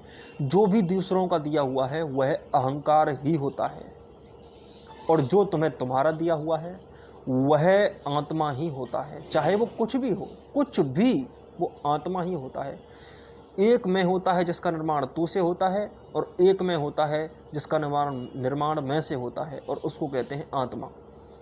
मेरा मेरे द्वारा ही निर्माण आत्मा है, और मेरा तेरे द्वारा निर्माण, दूसरे द्वारा निर्माण, अन्य द्वारा निर्माण अहंकार है, अहम है। पहला यज्ञोपवीत माता पिता, गुरु इत्यादि की मौजूदगी में होता है, भौतिक रूप से होता है। वो भौतिक कहलाता है। भौतिक का अर्थ होता है जो मेरा नहीं। भौतिक का एक ही अर्थ समझ लेना, याद रखना, कुछ ऐसा नहीं है कि भौतिक में कुछ गलत है। भौतिक में इतना ही समझ लेना कि वो जो मेरा नहीं, बाहरी, हालांकि बाहर भी मेरा ही है, परंतु ये समझने के लिए तुम्हें पहले अपने स्वयं के मैं को जानना पड़ेगा। तब तुम समझोगे कि बाहर भी कोई अलग से मैं नहीं होता, वो भी तुम ही होते हो। तुम्हारा जब तुम जन्म देते हो तो उसको कहते हैं, दूसरे आदमी को द्विज कहा जाता है हमारे देश में। लेकिन द्विज का मतलब होता है कि मैंने खुद को जन्म दिया, मेरा नया जन्म हुआ, अपनी नज़रों में जन्म हुआ। सिद्धार्थ अहंकार है और बुद्ध द्विज है, अपना जन्म है, स्वयं है, आत्मा है।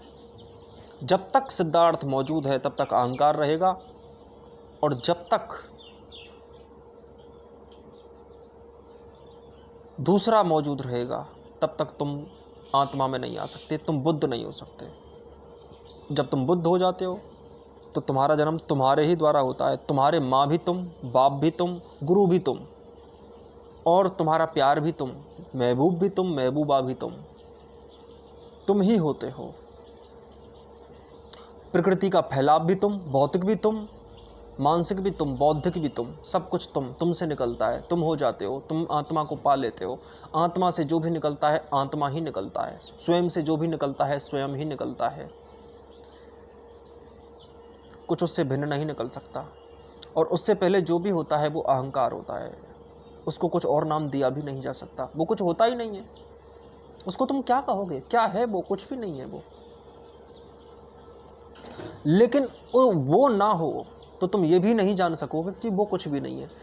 पहले उसको लाओ जिसको तुम कह सको कि ये कुछ भी नहीं है, क्योंकि उसी से तुम्हें पता चलेगा। नहीं तो तुम उसको ही सब कुछ मान लोगे। जब तक तुम्हें किसी वस्तु का या किसी व्यक्ति का ये ना पता हो कि ये क्या है और कितना है, और ये भी पता ना हो कि ये कुछ भी नहीं है, तो भी उसको तुम बहुत कुछ मान सकते हो। उसका महत्व तब घटता है जब पूरा जान लिया जाता है। तो अहंकार को जब तक तुम पूरा जानोगे नहीं तब तक वो हटेगा कैसे? इसलिए अहंकार को भी पूरा जानो। तो बाहर का यज्ञोपवीत अलग होता है, वह सांकेतिक है, शुरुआत है, वह होना भी चाहिए, लेकिन वह त्यागना भी चाहिए, अहंकार बनाना भी चाहिए। लेकिन ये याद रखना चाहिए कि मिटाना भी है, मिटाना भी चाहिए। नहीं मिटाया तो फिर इसके बनाने का कोई मोल नहीं।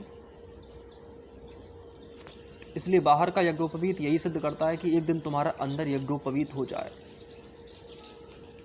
दरअसल भारत में गहरे से गहरी बातें कही गई, लेकिन उनको संभाला नहीं गया। वक्त ने उनको धूल में मिला दिया।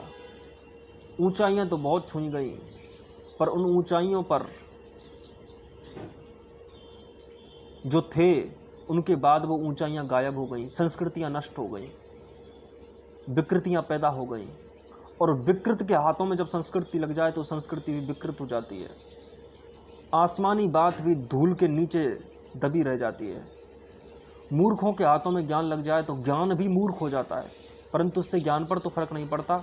लेकिन मूर्ख धोखा खा जाता है, अपने को बर्बाद कर लेता है, पैरों पे कुल्हाड़ी मार लेता है। सूरज का तेज तुम सीधा नहीं सह सकते, सूरज को तुम देख ही नहीं सकोगे। सूरज का तेज बहुत भयंकर है, प्रलयंकारी है। सूर्य के सामने तुम खड़े भी नहीं हो सकते।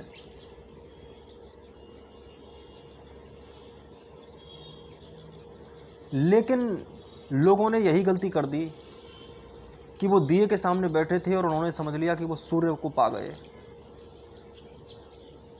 2-4 शास्त्रों से कुछ बातें हासिल कर ली और समझ लिया कि हम ज्ञानी हो गए। वो ज्ञान नहीं है, शब्द हैं सिर्फ। शब्दों में कोई ज्ञान होता है? कहीं भी ज्ञान नहीं होता शब्दों में। लेकिन उसी में उछल कूद करते रहे खरगोशों की तरह, रहस्य समझे नहीं गए।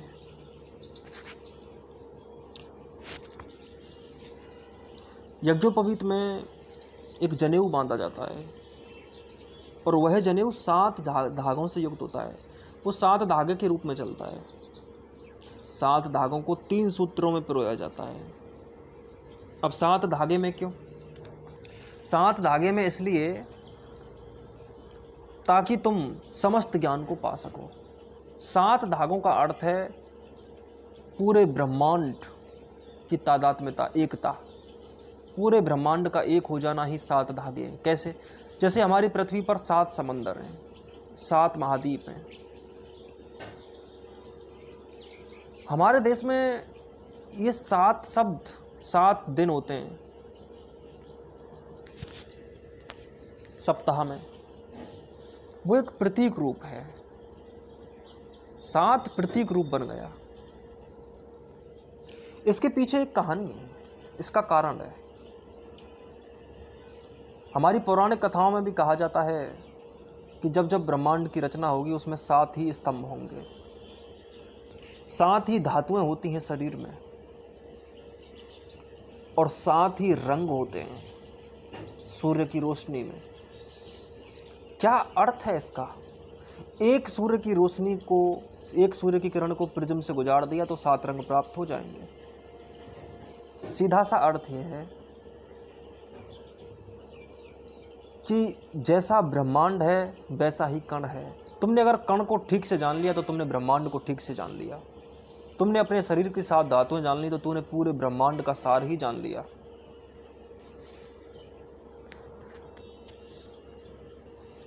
हमारे पुराणों में एक कहानी है, और कहानी इस बात पर निर्भर है कि गणेश जी की प्राथमिक पूजा क्यों होती है। तो कहानी है पर प्रतीकात्मक है। उसमें कहा गया है कि एक बार यह तय किया गया कि जो भी ब्रह्मांड का पूरा चक्कर लगा देगा उसी को हम प्राथमिक पूजा का अधिकारी मानेंगे, उसी की पूजा सबसे पहले की जाएगी। तो सभी देवी देवता आए और पूरे ब्रह्मांड की परिक्रमा करने लगे। तो गणेश ने शिव और पार्वती अपने ही माता पिता की 7 परिक्रमाएं की, और 7 परिक्रमाएं की और सभी देवताओं से कह दिया कि अगर मैंने 7 परिक्रमाएं कर दी अपने माँ बाप की तो मैंने पूरे ब्रह्मांड को ही नाप लिया। हो गई ब्रह्मांड की यात्रा। तो जिसने भी 7 परिक्रमाएं कर ली, कहा जाता है कि वो पूरे ब्रह्मांड की ही परिक्रमा कर लिया। कण को पूरा जान लिया तो ब्रह्मांड को पूरा जान लिया। कण की पूरी परिक्रमा कर ली तो ब्रह्मांड की पूरी परिक्रमा हो गई। और हमारे यहाँ परिक्रमाएं भी 7 की जाती हैं। मुझे पता है, जब मैं छोटा था तो कभी दिया जलाने अपने दादाजी के साथ या दादी जी के साथ चला जाता था। तो जब वो दिया जलाते थे किसी भी पीपल के नीचे या फिर कहीं भी, तो 7 परिक्रमाएं देते थे उस जगह की, चाहे वो किसी मूर्ति की, चाहे वो किसी मंदिर की, तो 7 परिक्रमाएं करते थे। यहाँ गोवर्धन पर लोग जाते हैं, गोवर्धन की 7 परिक्रमा, 7 कोस की परिक्रमा बोलते हैं उसको। एक कोस में 3 किलोमीटर होते हैं, 7 कोस यानी 21 किलोमीटर। 21 किलोमीटर की परिक्रमा, यानी कि 7 कोस की परिक्रमा बोलते हैं उसको। यानी कि जिसने 7 कोस की परिक्रमा दे ली उसने पूरे ही ब्रह्मांड की परिक्रमा दे ली। जिसने 7 रंगों को जान लिया उसने सारे रंगों को जान लिया, पूरे अस्तित्व को समझ लिया। एक ही है सब, एक ही है ढंग। जिसने 7 धातुओं को जान लिया वह शरीर को जान जाएगा। सप्तऋषि तारामंडल बनता है, उसका ढंग यही है कि 7 ऋषि मुख्य हैं। हमारे देश में भी 7 ऋषि ही मुख्य माने गए हैं, और 7 तारे प्रतीक हैं पूरे ब्रह्मांड के जोड़ का, एक कर देने का। तो यही चीज़ जनेऊ में पहनाई जाती है कि तुम सब कुछ जान लेना, पूरे ब्रह्मांड को ही जान लेना, पूरे विस्तार को ही जान लेना, पूरे ब्रह्म को ही जान लेना। जब तक तुम पूरे ब्रह्म तक ही ना पहुंच जाओ तब तक रुकना मत। ये 7 धागों का अर्थ होता है। 7 धागे 3 सूत्रों से बांधे जाते हैं। 3 सूत्रों का अर्थ होता है 3 गुण, सत्व, रज और तम। 3 देव, ब्रह्मा विष्णु महेश। 3 तत्व, इलेक्ट्रॉन, प्रोटॉन और न्यूट्रॉन।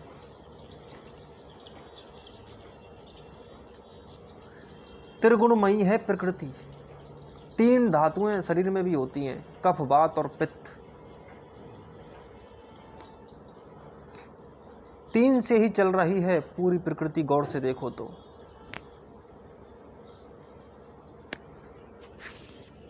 प्लस, माइनस और जीरो, आदि, मध्य और अंत।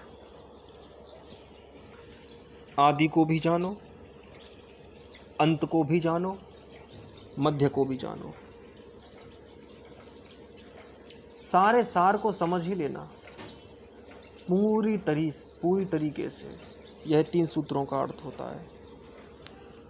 फिर 5 गांठें होती हैं जो पंच तत्वों का प्रतीक होती हैं, पंच इंद्रियों का प्रतीक होती हैं, पंच ज्ञानेंद्रियों का, पंच कर्मेंद्रियों का प्रतीक होती हैं, जिनको पूर्ण रूपेण समझना, परिशुद्ध करना, पवित्र करना आवश्यक है। फिर इन 3 सूत्रों में भी, जो ये 3 सूत्र हैं, इनमें भी प्रत्येक सूत्र 3 भागों में विभाजित है। यानी कि 3 3 3 9, ये नवद्वारों के प्रतीक हैं। नवद्वारों में होते हैं 2 कान, 2 आँख, 2 नासिकापुट, 1 मुंह, 1 मूत्रद्वार और 1 पश्च द्वार। ये नवद्वार होते हैं। परंतु इन द्वारों को जो पार कर जाता है वो 10वें द्वार यानी कि ब्रह्मरंध्र में पहुंचता है। वो 10वां द्वार है, वो परम द्वार है। और कहते हैं कि जनेऊ होना चाहिए 96 अंगुल का। 96 अंगुल में ये 2 भागों में डिवाइड होगा। ये होगा 64 + 32, जो 64 कलाओं का प्रतीक और 32 विद्याओं का प्रतीक है। 64 कलाएं और 32 विद्याएं। ऐसा नहीं है कि 64 ही कलाएं होती हैं और 32 ही विद्याएं होती हैं। बात यह 64 कलाओं का अर्थ है जितनी कलाएं तुम सीख सको, कलाओं में फैलो, ज़्यादा से ज़्यादा कलाएं सीखो। जितनी भी कलाएं होती हैं, 64 कलाएं, यह नहीं कि उनकी गिनती ही 64 है। बात यह 64 होनी चाहिए। कलाएं जितनी हो सकती हैं, बात यह है कहने की, और विद्याएं जितनी हो सकती हैं। तो वही परम विद्या को जान सकता है। जितना वह फैले उतना ठीक। और यह सब ऐसा नहीं है कि अब बाहर का जनेऊ ये बोलेगा, नहीं, ये जीवन का प्रतीक है। ये जो जनेऊ है ये जीवन है। हमारा जीवन ऐसा ही है, हमें यही करना है। 3 सूत्र बताते हैं कि हमें 3 तापों से मुक्त होना है, आधिदैविक, आदि भौतिक और आध्यात्मिक। 3 ताप बताए गए हैं, 3 दुख बताए गए हैं। इन तीनों दुखों से ऊपर उठना है। इसलिए इन तीनों दुखों में हम सफल हो जाएं, इसके लिए हम 3 बार कहते हैं ओम शांति शांति शांति। इस शांति का अर्थ होता है कि हम तीनों ही तापों में शांति पाएं, आध्यात्मिक, आदि भौतिक और आदि दैविक। आदि दैविक भी शांत हो, आदि भौतिक भी शांत हो, आध्यात्मिक भी शांत हो। शांति शांति शांति। परंतु सारी विद्याएं नवीन यज्ञोपवीत में होनी चाहिए, बाहरी यज्ञोपवीत में नहीं। जब तुम स्वयं में आ जाते हो, जब तुम अहम से उठ जाते हो, तो असली यज्ञोपवीत शुरू होता है। उसी को कहते हैं शिवम तुर्यम यज्ञोपवीतम। उस ब्रह्म में यज्ञोपवीत, उसकी तरफ जाना शुरू हो ही गया, उससे हम जुड़ने लग ही गए, उसमें अब हम जीने लग ही गए। यही प्रतीक है यज्ञोपवीत का। फिर से अगला वाक्य, तन्मया शिखा। उस ब्रह्म में तल्लीनता, तन्मयता सन्यासी की शिखा होती है। शिखा का अर्थ होता है चोटी, शिखा का अर्थ होता है शीर्ष पर। तुम्हें पता है जब खोपड़ी छिली जाती है तो एक चोटी छोड़ देते हैं। वो चोटी क्यों छोड़ते हैं, इसके भी पीछे एक बहुत गहरी बात छिपी हुई है। चोटी का अर्थ होता है वह ऊंचाई पर है, परम ऊंचाई पर। सिर का वह हिस्सा जो सबसे ऊंचा होता है, उसी जगह पे चोटी छोड़ी जाती है। सबसे ऊंचा हिस्सा, सबसे बड़ी ऊंचाई प्राप्त करनी है हमें, on the peak, the highest peak of the life. तुम्हारा पूरा शरीर तुम्हारे अंदर के शरीर का प्रतीक है, तुम्हारा अहंकार तुम्हारी आत्मा का ही प्रतीक है। जिस जगह पे चोटी होती है, 7 चक्रों में, जैसे 7 मैंने तुम्हें बताया 7 परिक्रमाएं, वैसे 7 चक्र भी होते हैं। उन 7 चक्रों को भी लांघना पड़ता है। वह 7 चक्र, और उसमें अंतिम चक्र होता है सहस्रार, वह तुम्हारी चोटी पर ही होता है, शीर्ष पर होता है, शिखा पर होता है। वह चोटी उसी बात का प्रतीक है। अब लोग तो बस खोपड़ी छिला लेते हैं, उनको पता तो होता नहीं है। अभी तो सन्यासियों का यह हाल है कि खोपड़ी छिलाकर बस दीवार में दिए चले जा रहे हैं। पता नहीं क्या अर्थ है इनका, क्यों ये हैं, किस कारण से हैं। छिली चांद में तेल लगा लेते हैं, उससे क्या होगा? जब तक तुम अपनी परम ऊंचाई को ना पालो, जब तक तुम्हारी स्वयं से संपूर्ण निकटता ना आ जाए, तब तक कुछ नहीं हो सकता। तब तक तुम्हारी बाहरी चोटी किसी काम की नहीं है। बाहर तो तीर कमान जैसी रखाली चोटी, वो एंटीना लगा हुआ है, लेकिन उस एंटीना से कोई संचार नहीं हो रहा, कोई प्रेषण नहीं हो रहा। पूरे परमात्मा का प्रेषण जब तक तुम में ना हो जाए, तब तक कुछ नहीं हो सकता। और तुम्हें पता है, बाहर जो भी किया जाता है वो अंदर को छेड़ता है। तुम्हारा शरीर तुम्हारे अंदर के अस्तित्व को छेड़ता है।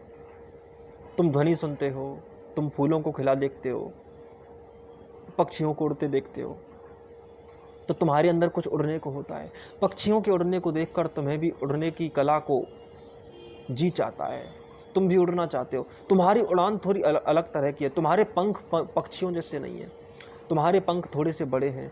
तुम्हारे पंख चेतना के पंख हैं, उनसे ही तुम्हें उड़ना है। वही तुम्हारे पंख हैं, वही तुम्हें हल्का करती है। पक्षियों को हल्का करता है पंख उनका, और तुम्हें हल्का करता है चेतना का पंख। तुम चेतना के पंख से ही ऊंचाई बढ़ सकते हो, ऊंचाई पर उड़ सकते हो, उड़ान बढ़ सकते हो। तुम्हारी उड़ान की प्रक्रिया ही बड़ी भिन्न है। पक्षी तो थोड़ा सा ऊंचा उड़ते हैं, तुम्हें तो पूरे ब्रह्मांड में उड़ना है, पूरे अस्तित्व को पी जाना है, जी जाना है। तुम्हारे पंख थोड़े से ज़्यादा बड़े हैं। तो शिखा प्रतीक है जीवन की सर्वोच्च ऊंचाई की। शिखा तुम्हारी खोपड़ी को छेड़ती है, तुम्हें सिखाती है कुछ। पर लोग तो पता नहीं, ऐसे ऐसे लोग जो अति मूर्ख हैं, उन्होंने भी चोटी रखाई हुई है। और सच ये है कि आज तो मूर्ख ही चोटी रखाते हैं। चोटी याद दिलाती रहती है कि तुम्हें ऊंचाई पर जाना है। तुम्हें पता है, एंटीना शब्द बड़ा सुंदर है। एंटीना वह होता है जो तुम्हें जोड़ देता है सैटेलाइट से, टावर। वो टावर जैसी है तुम्हारी शिखा। तुम्हारा सहस्त्रार तुम्हें परमात्मा से जोड़ देता है, ईश्वर से जोड़ देता है। वही सहस्त्रार एंटीना है, उसी के द्वारा तुम जुड़ते हो। ऊंचाई, वही ऊंचाई जो तुम्हारे अंदर छिपी है, उसी को तुम्हें परम पर लेके जाना है, ऊंचाई पर उठा के लेके जाना है। इसी का प्रतीक है शिखा। आगामी वाक्य है चिन्मयम चो सृष्टिदंडम संतताक्षी कमंडलु। इसका अर्थ हुआ कि चिन्मय स्वरूप होने के कारण उनकी दृष्टि में स्थावर और जंगम समूची सृष्टि ब्रह्म ही है, और कर्मों को निर्मूल कर देना अर्थात कर्मफल से न बंधना ही उनकी कथा है।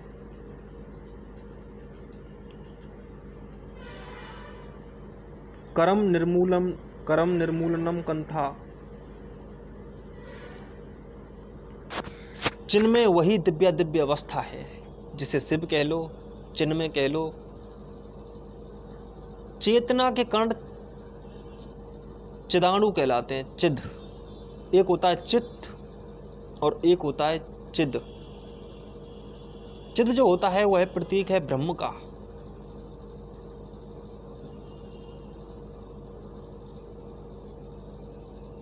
और जो चिन्मय पुरुष हैं वो पूरी तरह से लीन हो गए हैं ब्रह्म में, शिव में, इसलिए उन्हें चिन्मय पुरुष कहा जाता है। और जब कोई चिन्मय अवस्था में स्थित हो जाता है तो उसके लिए ना तो कुछ निर्जीव रहता है, ना कुछ सजीव रहता है, ना कोई स्थावर रहता, ना है जंगम रहता है, ना कुछ गतिशील होता है, ना कुछ अगतिशील होता है, ना कुछ प्यास होती है, ना कुछ पानी होता है। समय तिरोहित हो जाता है, ओझल हो जाता है। आदमी अपने वास्तविक स्वरूप को धारण कर लेता है। वह चिन्मय स्वरूप दिव्य है, अनंत है, उसका कुछ नाम नहीं दिया जा सकता। उसके लिए सब कुछ जीवंत हो जाता है, यहाँ तक कि जीवंत से जीवंत भी उसके लिए मृत है और मृत से मृत भी उसके लिए जीवंत है। उसके लिए अंतर ही नहीं है, अंतर मिट गए, सिर्फ ब्रह्म है। परमात्मा ही परमात्मा है, कण भी नहीं है। कण कण में परमात्मा कहते हैं लोग, लेकिन कण भी नहीं, सिर्फ परमात्मा, परमात्मा ही परमात्मा, वही परमात्मा स्वरूप है। कर्म निर्मूलनम कंथा, इसका इतना ही अर्थ है कि उनका पूरा जोर इसी बात पे है कि कैसे भी करके कर्मों का निर्मूलन हो जाए। जैसे मैंने तुम्हें शुरू में बताया, किसी भी प्रकार से कोई आधार ना बचे, अहंकार का कोई कण भी ना बचे, यही उनकी चेष्टा रहती है। इसके अलावा उनकी और कोई चेष्टा नहीं है। सारा अहंकार समाप्त हो जाए, किसी में वो फंस ना पाए। फंसाव तो हो ही ना, हल्के रहें, बोझ ना हो, चिंता ना हो, कलेश ना हो, कलह ना हो, द्वंद्व ना हो, द्वैत ना हो, फसाव ना हो किसी भी प्रकार से। और आनंद ही उनका जीवन है। जीवन और आनंद में यूं तो कोई अंतर नहीं होता। आनंद की तरफ ही सन्यासी मुड़ता है हमेशा, और जब आनंद होता है तो फिर द्वैत नहीं होता, आनंद ही होता है। जब आनंद होता है ना तो कुछ और हो नहीं सकता। ना दुख हो सकता है, ना सुख हो सकता है, ना मौत हो सकती है, ना जन्म हो सकता है। जब आनंद होता है तो सिर्फ आनंद ही होता है। जब जीवन होता है तो सिर्फ जीवन ही होता है, चाहे कुछ भी क्यों ना हो, चाहे कुछ हो चाहे ना हो, पर जीवन तो रहता है। ना रहना भी जीवन है, रहना भी जीवन है। जीवन तो रहेगा, आनंद तो रहेगा, आनंद तो है, आनंद कभी मिटता नहीं है। आनंद का अपना ही ढंग है होने का, उसका इतना ही ढंग है कि वो है। इसके अलावा कुछ और कहने की आवश्यकता है कहाँ? है, बस काफ़ी है। क्या कहना है किसी और बात के बारे में? है तो है, ये होना ही, होना मात्र, अस्तित्व मात्र। अब तुम परिभाषा नहीं दे पाओगे कि आनंद क्या है। तुम जीवन की परिभाषा नहीं दे सकते कि, क्योंकि जो भी परिभाषा दोगे तुम एक साइड में बोलोगे, एक तरफ से बोलोगे। वह भी जीवन होगा पर वह पूरे तरह से जीवन नहीं होगा। 360 कोणों में से एक कोण बोलोगे, 1 डिग्री का कोई भी बोल सकते हो, लेकिन 360 को एक साथ कैसे बोलोगे? 360 कोण हर एंगल से, टोटल एंगल नहीं बोले जा सकते। वो भाषा के पार की बात है। उसको महसूस किया जा सकता है, जिया जा सकता है, पर बोला नहीं जा सकता। बोलने का मतलब ही होता है कि एक ही वाक्य बोल सकता हूँ, और कोई भी व्यक्ति एक ही वाक्य बोल सकता है, और उसके वाक्यों में क्या होता है, एक तरफ ही तो होता है, एक तरफापना ही तो होता है, और क्या होता है। इसीलिए उसको पूरी तरह से आप सिर्फ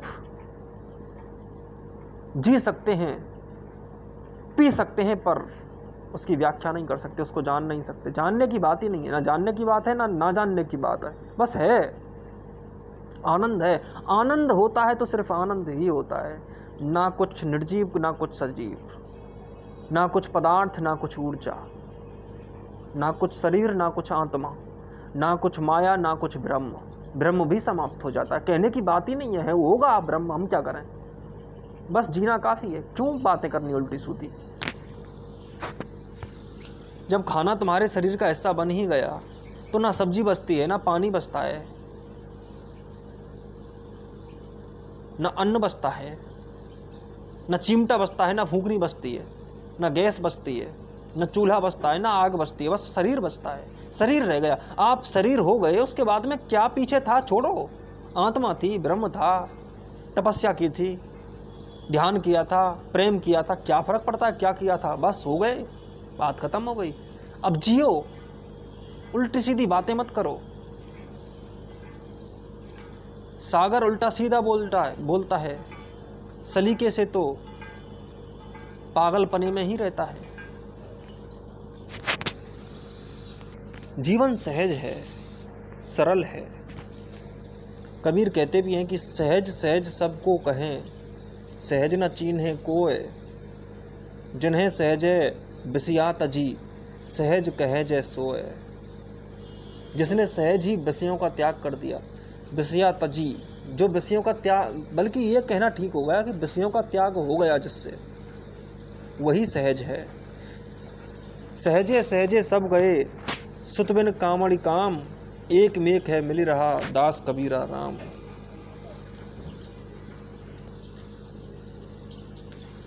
सहज सहज सबको कहे, सहज न चीन्हे कोय, जिन्हें सहजे हर जी मिले, सहज कही जय सोए। जिसको सहज में ही प्रभु मिले वही सहज है। सहज सहज सबको कहें, सहज न चीन्हे कोय, पांचू राखें पसरती, सहज कही जय सोए। सहज तो सरल है, सीधा है, उसके लिए कुछ अलग से कहने की जरूरत नहीं है। जीवन है, उसमें कुछ मिलावट की ही नहीं जा सकती, और तुम खुद को कैसे धोखा दोगे। खुद को नहीं दिया जा सकता, सबको दिया जा सकता है। अगला वाक्य है माया ममता अहंकार धैनम। इसका अर्थ हुआ कि माया, ममता और अहंकार का सन्यासी दहन कर देता है। माया का मतलब क्या है? सच तो यह है कि माया कुछ होती ही नहीं है। माया तब तक होती है जब तक हम छोटी आंख से देखते हैं, बस, और कोई बात नहीं है। आपकी छोटी आंख से देखना ही माया है। बात यह नहीं है कि कोई वस्तु माया है, हम कहने लग जाएं कि पेड़ माया है, कि हम कहने लग जाएं पृथ्वी माया है। माया कुछ नहीं है। अरे वो भी ब्रह्म है, माया कैसे हो गई? माया तो कुछ नहीं है। यूं तो ब्रह्म भी कुछ नहीं है। जो जीवन के अनुकूल है वही ब्रह्म है, और जीवन के जो प्रतिकूल है वही माया है।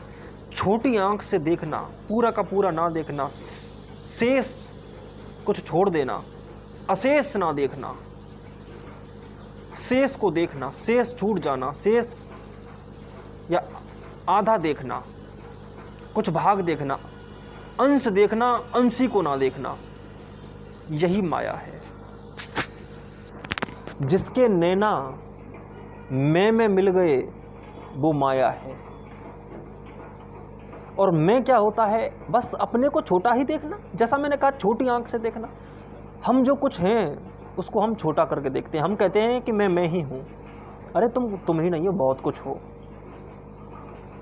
तुम परम हो, तुम रसरूप हो, अमृत पुत्र जिसे कहा गया, अमृतस्य पुत्रम।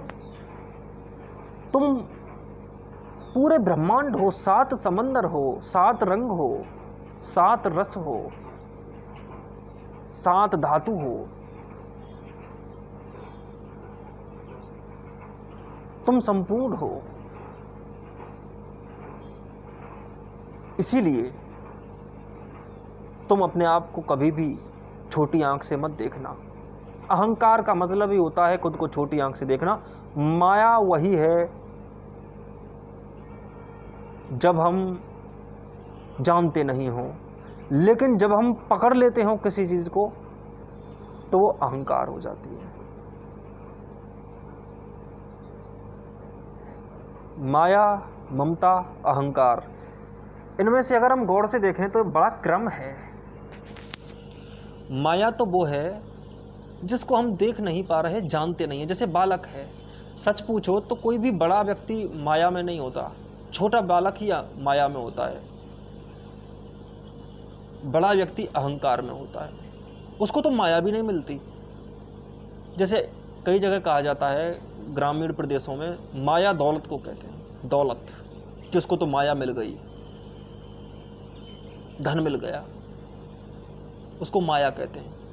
अब आदमी अपने जीवन में कितनी बार यह कह पाता है कि उसको माया मिली। माया का मतलब होता है जो अंदर ही अंदर उसको, उसके अहंकार को और पालेगी, जो अंदर ही अंदर उसको खुशी देगी। बालक को भी खुशी मिलती है। बालक ये तो नहीं कहता कि ये ब्रह्म है, वो माया में ही रहता है। माया, और माया एक बेहोशी है जिसमें हमें कुछ पता नहीं है। लेकिन माया का अगला चरण ही ममता होता है। माया का अगला चरण ममता, और ममता का अगला चरण अहंकार होता है। ममता शब्द बना हुआ है मम से, मम माने मेरा। यूं तो मैं ही हूं, लेकिन मेरा मैं जब मम से आने लगे तो फिर वह ममता पैदा करता है, अहंकार पैदा करता है। मैंने तुमसे कहा था कि एक में जिसका निर्माण तू से हुआ है, एक में जिसका निर्माण तू से होता है, उसको मम कहते हैं, त्वम नहीं कहते। हमारे यहाँ पर एक और बात गौर से सोची गई है। हमारे देश में बहुत गहरी गहरी बातें कही गई। जैसे वाक्य है तत्त्वमसि, तत्व माने त्वम, तुम भी वही हो। एक होता है मम, एक होता है त्वम। हमने त्वम को त्वम नहीं कहा, मम कह दिया। हमने, बड़ी गहरी बातें हैं यहाँ पर, अगर आप गौर से सोचोगे तो यहीं पर थोड़ा सा घालमेल बैठता है। हमने अहम को अगर कभी भी मेरे में से जोड़ दिया होता तो वो आत्म हो जाता, परंतु हमने हमेशा अहम को मम से जोड़ा, त्वम से नहीं जोड़ा। जो चीज दूसरी थी उसको दूसरी ही कहते, मेरी क्यों कहा। और दूसरी बात है, तुमने मेरी भी कहा तो सब कुछ को मेरा कहना चाहिए था। जैसे अहम ब्रह्मास्मि में कहा गया है, अहम भी कहा गया है और ब्रह्मास्मि भी कहा गया है। अहम वास्तव में अहंकार का प्रतीक है, लेकिन अहम ही ब्रह्म है। अहंकार ही तो आत्मा है, ब्रह्म है। इसको गौर से समझेंगे तो पता चलेगा कि यहाँ क्या छिपा हुआ है। यहाँ बड़े रहस्य छिपे हुए हैं, लेकिन उन रहस्यों को उजागर करना आवश्यक है। अहम ही जब मुझसे ना निकले, ब्रह्म से ना निकले, मैं ब्रह्म ही होता हूं हमेशा, मेरा वास्तविक स्वभाव ब्रह्म है। और जब तत्त्वमसि कहते हैं कि तुम भी वही हो, तत्त्वमसि, तो तुमको भी मैं आत्मा से जोड़ता हूं। त्वम को भी आत्मा से जोड़ा जा सकता है और मम को भी आत्मा से जोड़ा जा सकता है। ठीक वैसे ही अहम से भी त्वम को भी जोड़ा जा सकता है और मम को भी जोड़ा जा सकता है। लेकिन जब हम मम से जोड़ देते हैं मैं को, तो ममता पैदा होती है, हम चिपक जाते हैं। त्वम कह देते तो बच जाते उस जगह पर। त्वम इसलिए कहना था क्योंकि वो भी मुझसे ही जुड़ा हुआ। थोड़ी गहरी बातें हैं, थोड़ा जितना समझ में आता है उतना ही समझ लेना, क्योंकि फिर तुम अपने मस्तिष्क को क्लिष्ट पाओगे, और वो मैं चाहता नहीं हूँ। सिर्फ इतना समझ लो कि तुम्हें तुमसे ही निकलना है, बात उधर उधर की छोड़ो। तुमसे ही निकलने चाहिए। जब तुम दूसरे से बनने लगते हैं फिर तुम उसको मेरा कहने लगते हैं। ममता, ममत्व, ममत्व जिद्द करना है कि ये मेरा है, और उसी से तुम अधूरे हो जाते हो, बंध जाते हो। मैंने कहा कि अंशी को पकड़ लेना ममता है, अंशी के छोटे से अंश को पकड़ लेना। जब अंशी को पकड़ लिया जाता है तो वो अंश बन जाता है, क्योंकि अंशी पकड़ा नहीं जा सकता, क्योंकि तुम खुद ही उसके भाग हो। लेकिन जो भाग है वही कह रहा है कि नहीं नहीं नहीं, मैं अलग हूँ। बूंद सागर से बोल रही है कि मैं तुमसे अलग हूँ, तो बूंद अहंकारी हो जाती है। लेकिन जिस दिन बूंद सागर ही हो जाती है, उस दिन सागर बूंद में, बूंद सागर में आ जाती है। बूंद समानी समद में देखत है सब कोय, समद समायो बूंद में बूझे बिरला कोय। एक दिन उस सागर भी बूंद में चला जाता है, जिस दिन बूंद कहने लगती है कि मैं सागर हूँ, मैं नहीं हूँ। ममत्व जब मिट जाता है, निर्ममता या एममता शब्द सही है, तुम निर्मम का अर्थ समझते हो कि जिसमें